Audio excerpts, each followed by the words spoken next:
Halo pemirsa, selamat malam. Apa kabar Anda? Kembali saya Doni The Kaiser menyapa Anda dalam program Special Dialogue. Dan tema kita kali ini adalah revitalisasi nilai-nilai kebangsaan. Selama 30 menit ke depan, kami akan mengajak Anda untuk mendiskusikan terkait mengenai bidang intelijen dan juga nilai-nilai kebangsaan. Dan pemirsa, langsung saja kita mulai Special Dialogue.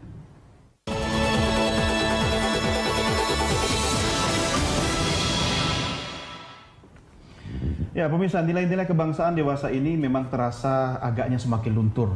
Oleh karena itu, pemantapan nilai-nilai kebangsaan harus menjadi sebuah kebutuhan bagi bangsa Indonesia untuk membangun karakter bangsa.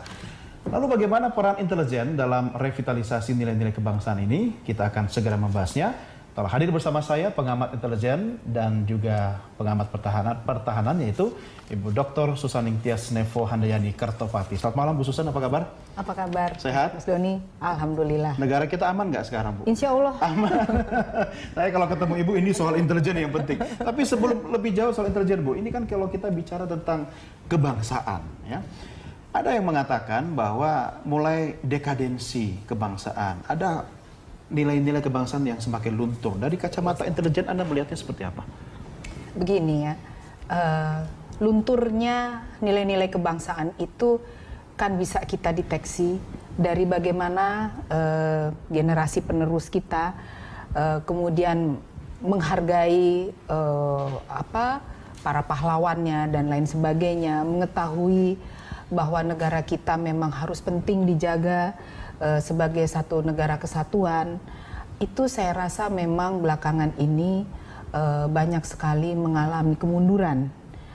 Saya rasa mengenai bagaimana nilai-nilai kebangsaan itu dapat dipertahankan agar berangkat dari kaum mudanya dan seluruh anggota masyarakat dari segala macam sektor itu berangkat dari keluarga, karena memang pendidikan awal adalah dari keluarga. Pilar utama ya? Pilar utama. Jadi lalu kemudian di sekolah, ya meskipun sekarang ini kan banyak sekali orang yang merasa bergengsi masukkan anak putra-putrinya di sekolah yang berbahasa standar internasional asing ya, standar internasional, cacisius berbahasa Inggris, tetapi ada yang sedikit dilupakan bahwa nilai-nilai kebangsaan itu justru sebagai pilar bangsa ini begitu sangat penting dan agak sedikit terlupakan, dan itu saya rasa memang mungkin harus terus menjadi suatu hal yang digali dan merupakan hal yang diutamakan di dalam setiap relung-relung kehidupan masyarakat, di dalam pengembangan edukasi, di mana semua itu tidak bisa kita lihat hanya peran Departemen Pendidikan saja, tetapi itu harus holistik, terintegrasi. Seluruh departemen harus mengedepankan lintas sektoral ya. Lintas sektoral. Artinya Bu Susan, kalau kita bicara tentang bagaimana merevitalisasi nilai-nilai kebangsaan itu kan dimulai paling dekat dari rumah tangga. Betul. Ini bukan cuma urusan pemerintah dong, atau kementerian atau sektor-sektor yang terkait. Ini urusan rumah tangga loh. Bagaimana sebenarnya seorang kepala rumah tangga atau anggota keluarga itu bisa memaknai bahwa kita perlu loh meningkatkan nilai-nilai kebangsaan dalam hal kecil saja seperti itu kan? Bisa. Ya, betul. Ya, contohnya saja begini. Kebetulan orang tua saya TNI. Dulu ketika saya kecil, tapi itu kan zaman saya kecil ya. Sekarang kita aja udah umur berapa? Itu masih sering mendengar gitu bagaimana dulu bapak itu berjuang di hutan melawan penjajah dan lain sebagainya. Ada nilai-nilai tapi sekarang ini kan kita yang diwariskan sekarang K-pop gitu ya. Kita kan ya orang-orang tua yang sekarang ini kan usianya juga masih relatif masih muda ya. Mereka tidak mengalami masa-masa peralihan, revolusi dan lain sebagainya seperti yang saya alami cerita dari orang tua saya. Medan perjuangannya berbeda. Medan perjuangannya berbeda, tetapi di situ kan tetap saja harus memiliki suatu bentukan-bentukan baru, di mana itu tetap mempertahankan bagaimana unsur edukasi, nilai-nilai kebangsaan, sehingga anak-anak itu ketika besar mereka tetap bangga menjadi anak Indonesia, menjadi bangsa Indonesia. Betul, ini soal bangga menjadi Indonesia. Hal kecil saja, Bu Susan.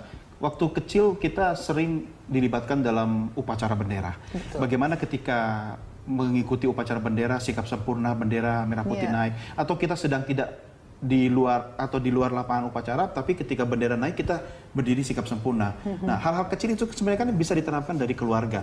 Kalau istilah NKRI harga mati itu dulu sangat mengemuka, sekarang kok sepertinya cuma menjadi slogan yang kita dapatkan di literatur yang ada di perpustakaan. Di sejarah, Di sejarah buku-buku gitu sejarah, kan. ya. Saya khawatir nih Bu Susan, lama-lama nanti generasi anak cucu saya ini sudah bukan isu yang seksi lagi untuk Yang seksi dibahas. lagi. Bahkan mungkin suatu hal yang kalau orang Jawa bilang itu gila nih. Gila nih ya. Jadi ngapain sih ikut mata kuliah, mata pelajaran itu gila nih, atau kan? gitu Nggak ya. menarik gitu. Nah, itu sangat berbahaya. Seharusnya juga kita ingat di zaman periode yang lalu ya, itu kan diperkenalkan si Sankamrata ya. Sistem pertahanan keamanan rakyat semesta. Itu kita rasa tuh dulu jika mendengar hal itu aduh jadul. Tapi sebenarnya kalau kita kembalikan sekarang ini itu penting karena dengan masih relevan nggak? Relevan sekali kalau untuk menjaga keutuhan bangsa sangat relevan. Mungkin kemasannya saja yang kemasannya saja lebih kekinian, dan dapat diterima acceptable bagi apalagi bagi kaum mudanya ya. Dan itu harus dikembangkan secara holistik sehingga bisa diperankan dalam bentuk apapun sehingga rasa memiliki negara, mencintai negara itu menjadi suatu hal yang harus ya, keniscayaan. Ya. Nah, Bu Susan, ini menariknya begini, ketika nilai-nilai kebangsaan kita semakin luntur dan itu bermula dari keluarga, artinya kan daya tahan kebangsaan kita semakin lemah. Ibaratnya virus mudah masuk kan? Nah, kalau budaya-budaya asing itu mudah dengan masuk, sementara daya tahan kebangsaan kita sangat lemah, harusnya intelijen kita semakin kuat dong di sini. Bagaimana koneksinya nih untuk menjadi semacam jaring pengaman? Kita kan begini, sekarang kenapa budaya asing mudah sekali masuk? Karena kita lihat sendiri ya, sistem informasi juga semakin teknologinya semakin canggih ya, media sosial dan lain sebagainya.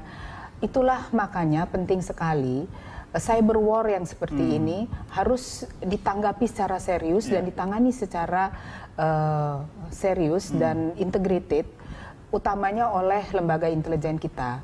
Karena memang hal ini kan masuknya katakanlah itu virus ya, seperti waktu itu kita heboh kan mengenai ISIS dan lain sebagainya. Virus terorisme melalui jaringan internet kan banyak kemudian juga banyak sekali situs porno dan lain sebagainya, di mana pada akhirnya itu mengurangi kepekaan putra-putri kita untuk lebih mengutamakan hal-hal yang sebenarnya itu penting untuk menjadikan mereka anak Indonesia yang selain cerdas tapi juga bangga bahwa mereka itu adalah anak Indonesia. Mereka akan melihat kesehariannya itu, ya kita bisa lihat di warnet-warnet dan lain sebagainya ya. Dan kita kalau kemana-mana mereka udah menjadi autis ya, sudah menjadi di dalam satu keluarga saja, ayahnya megang gadget, ibunya dan anak-anak juga putra-putrinya juga itu di rumah tuh Bu. Itu di rumah. Nanti gitu. giliran makan malam tiba di BBM, ping makan sudah siap gitu, ngumpul ngambil bawa gadget juga. Iya. Itu kenyataan yang terjadi sekarang yang gitu ya. begitu kan. Jadi memang di sini memang peranan lembaga intelijen itu harus mumpuni di dalam bagaimana memfilter itu semua sehingga jangan sampai itu menjadi suatu hal yang masif dan membahayakan ketahanan serta pertahanan negara. Artinya Bu Susan, perang gaya baru sekarang ini bukan perang konvensional lagi yang mengirimkan pasukan bersenjata. Betul. Ini pasukan sudah bisa masuk lewat akses internet sampai ke ruang keluarga kita. Betul. Mampukah intelijen sampai masuk seperti itu? Kalau ke ruang-ruang ruang privat kita, home private kita sih, saya rasa mungkin itu ada ruang pribadi yang sulit disentuh. Ini tanggung jawab keluarga ya? Ya, tapi paling tidak ada filter yang secara masif itu dikembangkan sehingga peran dari kemajuan teknologi IT ini juga dapat kita saring ya, sehingga tidak semua yang negatif itu masuk langsung ke kita. ini dan ada Kominfo ya, Kominfo ya. Dan juga ada satu hal lagi, ini kan sekarang kan bagaimana TV-TV itu berperan aktif ya, memberikan suguhan konten-konten yang setidaknya itu juga akan berpengaruh bagi pemirsa. Mari kita melihat film Korea, film Jepang, dengan cerita romantisnya, kita kan terisak-isak menangis menonton film, tapi kita terkesiap di belakangnya pemandangan Korea yang indah. Di situ sekaligus menawarkan nilai-nilai pariwisata yang kira-kira bisa mengundang wisatawan datang ke Korea. Ini Itu dalam kan ilmu komunikasi subliminal message ini. Nah, iya. Secara tidak langsung orang secara jadi tidak langsung terbang orang, ke Korea ya, berwisata itu antara gitu ya. lain. Kalau tadi Mas Doni mengatakan bahwa sekarang itu lebih kepada cyber war, ada lagi yang lebih penting, yaitu Apa itu? proxy war. Proxy war itu saya rasa mungkin harus juga menjadi suatu hal yang diwaspadai secara niscaya. Karena ini kan menggunakan pihak ketiga untuk menguasai sumber daya alam kita. Bu Susan, ini menarik soal proxy war, tapi kita akan diskusikan di segmen berikutnya ya. Kita break dulu. Baik, pemirsa, spesial dialog terkait dengan revitalisasi nilai-nilai kebangsaan akan segera kembali sesaat